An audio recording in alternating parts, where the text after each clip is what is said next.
What is your name and who are you? I see you watched Master of the Game. My name is Uygar Aktan. I'm an independent filmmaker. I live in Istanbul, Turkey, although I've had a very nomadic upbringing. I was born in Africa, Kenya, Nairobi to be exact. I spent my childhood in New York, and it's been a whirlwind ever since. When did you decide to become a filmmaker? Well, as far back as I can remember, as a little child, I first wanted to become a screenwriter, and then later I added the acting to that because I became captivated with the idea of first creating a character as a writer and then portraying that character as an actor. What's your background in cinema? Well, the screenwriting was pretty much self-taught, but for the acting I attended the Lee Strasberg Theater and Film Institute in New York City, where I trained in method acting. It's a school that a lot of the greats went to, like James Dean and Paul Newman and Al Pacino, Dustin Hoffman, Robert De Niro. I mean, the list goes on. But I was a little wild back then, so I dropped out and moved to Los Angeles, where I wrote my first screenplay titled Waiting Room to Paradise. And it was pretty well received around town. Michael Cimino, the guy who directed Deer Hunter, expressed interest in the script, which was a great honor for me because I was a first-time screenwriter. But the deal fell through, as it happens with so many movies in Hollywood, and that's when I decided to make a movie independently.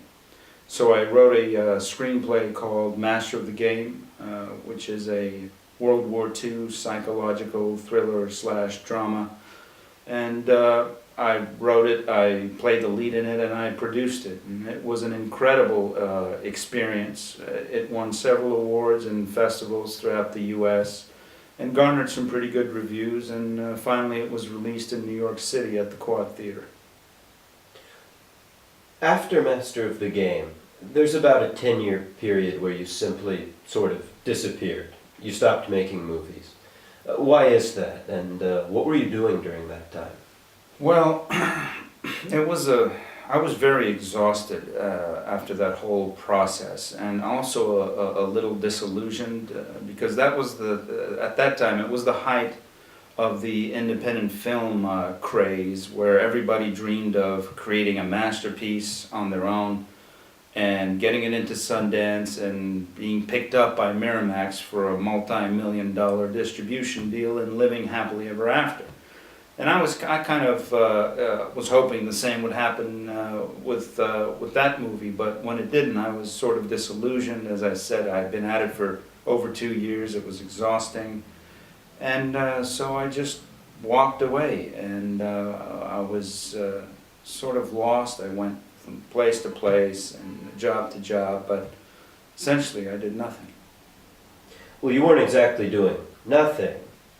I mean, the screenwriter in you never seems to have quite left, and that brings me to my next question, the reason we're here actually.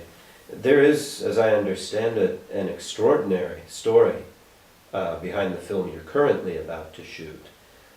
What can you tell us about how you accumulated the material and where you got the idea for this current film?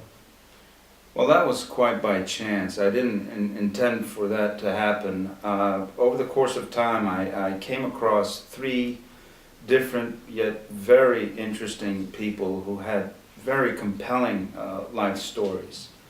So the screenwriter in me was intrigued, and soon our conversations turned into exhaustive interviews, and then I started taking notes. But these people knew I was a filmmaker, and they made me promise not to bring their stories to the screen because well, they had very controversial pasts, and they were worried about negative consequences of all sorts. So I found myself with all these notes, and I couldn't do anything with them until in recent years one of them passed away, and I based a screenplay on his past called The King's Son, which I'm currently pitching around town in Hollywood, because the material in that story kind of calls for a bigger budget, a bigger production. So various producers are taking a look at it. But then very recently, another one of them was found dead in an apparent suicide.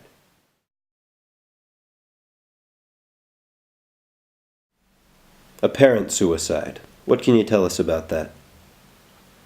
Well, at first I was a little suspicious, because what had happened was this gentleman was committed to a mental institution. And I'm told that the nurse walked into his room one morning to find that he had hanged himself. So I didn't understand how he managed to find a rope or something like that to hang himself with in a secured environment like that. But later it was revealed that he left a suicide note, and it was in his own handwriting, and I know this man's handwriting. So then I understood that this was real. But what shocked me was that the suicide note was addressed to me. And in it, he thanked me for keeping my word of keeping his life private while he was still alive. But now that he was gone, he wanted me to make one last promise, and that is to now bring his life story to the big screen. And that's a promise I intend to keep.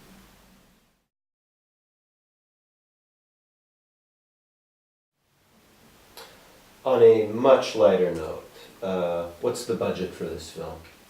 Well, there is no budget in this film. I mean, other than the hardware like a digital camera or the desktop computer to edit on, which I will buy myself, this is a no-budget film.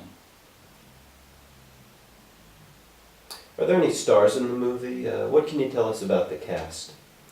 Well, unless Anthony Hopkins or someone calls me after watching this on YouTube, this will be mainly a no-name cast. In fact, I'll go further than that. I was very inspired by the masters of Italian neo-realist cinema, who would cast not only relatively unknown professional actors for some of the roles, but would also cast real people, people they knew from around the neighborhood or whatever, into some of the minor roles, and I intend to do the same. And when you say hardware, are you going to buy lighting, or are you going to rent any studios? Are you going to build any sets? What can you tell us about that? No, there will be no artificial lighting in this film. In fact, there will be nothing artificial in this film. Everything will be filmed in natural light. I won't build any sets. All scenes will be shot on location. In fact, there won't even be a full shooting script. I mean, I'll have the basic material there, but in terms of how it's going to be fleshed out, that will either be improvised by the actors or decided on the spot. So this will be a very stripped down, sort of minimalist guerrilla film. Aren't you worried though that that kind of approach to filmmaking, could compromise the quality, the production quality of the film?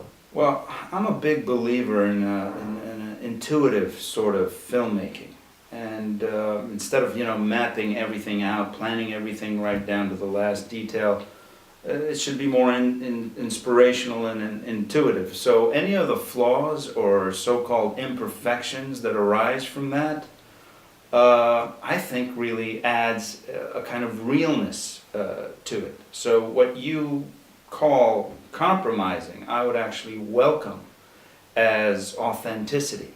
And to me, the most important thing is authenticity, both with movies and people. Last question. What is the name of the film?